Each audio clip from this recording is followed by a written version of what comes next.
हमें खुद नहीं मालूम है कि इंश्योरेंस तो ले लिया लेकिन क्लेम कैसे करना है, तरीका क्या है? तो आप मुझे बता सकते हैं कि फर्स्ट पार्टी और थर्ड पार्टी इंश्योरेंस क्या होता है? जैसे आप ओडी के लिए जाओगे, उधर जाके सिर्फ आपको बोलना है कि मुझे मैं क्लेम। ट्रिब्यूनल जी, जी, जी, एक्सीडेंटल क्लेम। आज के समय में हर कोई अपना इंश्योरेंस करवाता है, वह अपने परिवार को वित्तीय रूप से भी सुरक्षित रखना चाहता है। ऐसे में इंश्योरेंस क्लेम करवाने की जो प्रोसेस होती है, वो थोड़ी कठिन होती है। लोग परेशान भी होते हैं कि उनका इंश्योरेंस क्लेम जल्दी क्यों नहीं हो रहा है, किस बात से परेशानी आ रही है और इंश्योरेंस क्लेम की क्या-क्या प्रक्रिया होती है। आज हम इस पे बात करेंगे। आज हमारे साथ श्रेयांश सिंह जी हैं। इन्होंने बीकॉम एलएलबी, एलएलएम किया है और 4 साल तक डिस्ट्रिक्ट कोर्ट में प्रैक्टिस भी किया है। आज हम उनसे जानेंगे इंश्योरेंस से जुड़े तमाम सवालात और उनके जवाब। श्रेयांश जी, आपका बहुत-बहुत स्वागत है माय लॉट के चैनल पे। जी, जी, धन्यवाद, नमस्कार। पहला सवाल जो मेरा इंश्योरेंस को लेकर होता है कि आजकल ना बाइक इंश्योरेंस में लोग थर्ड पार्टी और फर्स्ट पार्टी इंश्योरेंस को लेकर काफ़ी कन्फ्यूज़न होती है। तो आप मुझे बता सकते हैं कि फर्स्ट पार्टी और थर्ड पार्टी इंश्योरेंस क्या होता है? अ, आसान भाषा में मैं शुरू करूँगा। इंश्योरेंस होता क्या है? अगर आप किसी भी चीज़ का इंश्योरेंस कराते हो तो क्यों कराते हो? उसके पीछे पर्पज़ क्या है? आप कोई भी एक गाड़ी खरीदते हो जिसमें आपने 1 लाख रुपए, सवा लाख रुपए आपने इन्वेस्ट किए। अभी वो सेफ रहने के लिए आप छोटी-सी एक 4,000, 5,000, 6,000 तक की आप एक इंश्योरेंस निकालते हो कि वो आपका सेफ रहे, ठीक है? अब उसमें 2 तरीके के इंश्योरेंस होते हैं। एक होते हैं फर्स्ट पार्टी। जब आप नई गाड़ी लेते हो, तो आपको अभी तो नियम हो गया है, अभी तो 5 साल का इंश्योरेंस देती ही देती है। अगर आप नई गाड़ी परचेज़ करते हो, तो आपको वो 5 इयर्स का देती ही देती है, जिसमें पहला साल आपका ओडी होता है। ओडी जिसको हम लोग आसान भाषा में फर्स्ट पार्टी भी बोल सकते हैं। जी। थर्ड पार्टी और ओडी दोनों में डिफरेंस ये है, ओडी मीन्स ओन डैमेज। उसमें आपकी जो गाड़ी का डैमेज हुआ, वो भी मिलता है और साथ में टीपी तो रहता ही है। TP means third party. अगर आप जा रहे हो, एक एग्ज़ाम्पल के थ्रू मैं समझाना चाहता हूँ कि जैसे कि आप रोड पे चल रहे हो, इसमें किसी की गलती है, क्या है, उस पे नहीं जाना चाहूँगा मैं। आप नॉर्मली रोड पे जा रहे हो, आपका सिग्नल रेड हुआ, आप रुक गए, पीछे वाला में जल्दी में था, उसने आपको धक्का दिया। अभी उसके पास भी इंश्योरेंस है, आपके पास भी इंश्योरेंस है, तो आपको उससे लड़ाई करने की ज़रूरत नहीं है। आप उसका गाड़ी नंबर लो, उसके ऊपर एक एफआईआर करा दो। इसमें ऐसा नहीं है कि उस आदमी को कोर्ट में प्रेज़ेंट होना पड़ेगा या फिर वो पुलिस के पास जाकर के खड़ा होके बताएगा कि क्या हुआ, कुछ नहीं। आपको एक एफआईआर करानी है, नॉर्मली वो हो जाती है और जाकर के वो एफआईआर मतलब क्या होता है कि वो एक इंटीमेशन हो गया।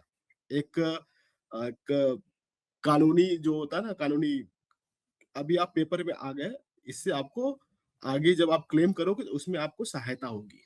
जो फर्स्ट पा और सेकंड पार्टी का क्या होता है? सेकंड पार्टी टर्म क्यों नहीं है? ये थर्ड पार्टी क्यों है? थर्ड पार्टी देखिए, आप आसान भाषा में देखिए, गाड़ी हमेशा जो होती है थर्ड पार्टी का जो प्रचलन लाया गया फिर ज़्यादा चर्चा में नहीं है, इसलिए नहीं है क्योंकि सेकंड पार्टी जैसा कोई कॉन्सेप्ट है नहीं। एक गाड़ी डैमेज होती है तो खुद से डैमेज हो सकती है या फिर कोई किसी कोई किसी थर्ड पार्टी ने ही आपको डैश किया होगा या फिर ठोका होगा। तो थर्ड पार्टी उसको इसलिए बोलते हैं, वो एक्चुअली देखा जाए तो सेकंड पार्टी है। ऐसा नहीं कि उसमें 3 गाड़ियों का इन्वॉल्वमेंट होना ज़रूरी है कि वो थर्ड पार्टी होगा। वो सिर्फ नंबर्स हैं, वो नाम दिया हुआ उसका थर्ड पार्टी। एक पहली पार्टी आप खुद हो गए, दूसरी पार्टी आपकी इंश्योरेंस हो गई और तीसरी पार्टी जिससे आपका एक्सीडेंट होता है उस चीज़ को थर्ड पार्टी बोलते हैं। जी। तो अक्सर देखा जाता है कि जब लोग क्लेम के लिए इंश्योरेंस कंपनियों के यहाँ जाते हैं, प्रोसेस के लिए अप्लाई करते हैं, तो उन्हें बहुत सारी कठिनाइयों का सामना करना पड़ता है। इंश्योरेंस क्लेम करवाना इतना कठिन क्यों है? जबकि हर कंपनियाँ इंश्योरेंस देने के लिए तैयार हैं।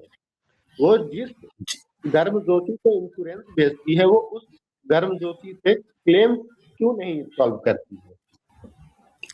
इसके पीछे मैं इसके पीछे 2 कारण दूँगा। पहला कारण ये है कि हमारा सेल्फ अवेयरनेस।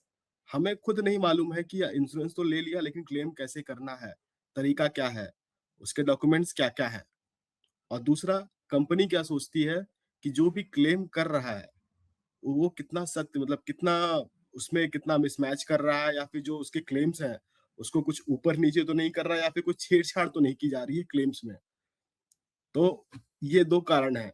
एक तो हमको खुद जानकारी ना होना और दूसरा कंपनी को ये रहता है हमेशा कि वो देखती है कि सामने से जो भी क्लेम्स आ रहे हैं, वो वैलिड हैं या फिर फेक क्लेम किया जा रहा है या फिर कोई एक झूठी कहानी मतलब आप गाड़ी अपने घर से बाहर निकाल रहे थे, वहीं किसी को नहीं देखा आपने, वो दीवार पे मार दिया।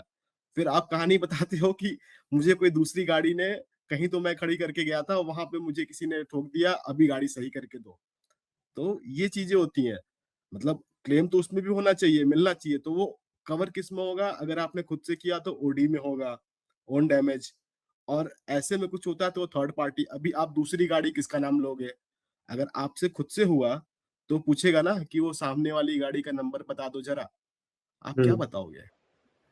इसमें लेट होता है बिल्कुल। सर। यही प्रोसेस में लेट हो जाता है, लोगों को वो समझ नहीं पाते कि कैसे क्या करना है। तो बाकी जो हेल्थ वगैरह है या फिर ऐसे भी जनरल पॉलिसीज़ भी हैं, उसे भी क्लेम करने में तो काफ़ी परेशानी होती है। हाँ, देखिए परेशानियाँ परेशानियाँ और सबसे बड़ी चीज़ है ना कि हमें खुद नॉलेज ना होना किसी भी चीज़ का, हमें खुद मालूम नहीं कि हमें अभी आपको मैं बताऊँ 1980 इंश्योरेंस जो टर्म है ना वो स्टार्ट हुआ, ठीक है? उसके बाद 2005 तक में उसमें ऐसा ज़बरदस्त उछाल आया कि अभी हर चीज़ के लिए इंश्योरेंस है। अगर आप गाड़ी खरीद रहे हो, अपने घर के लिए भी है, खुद के लिए भी है, आप फ़ोन खरीद रहे हो उसका भी इंश्योरेंस है।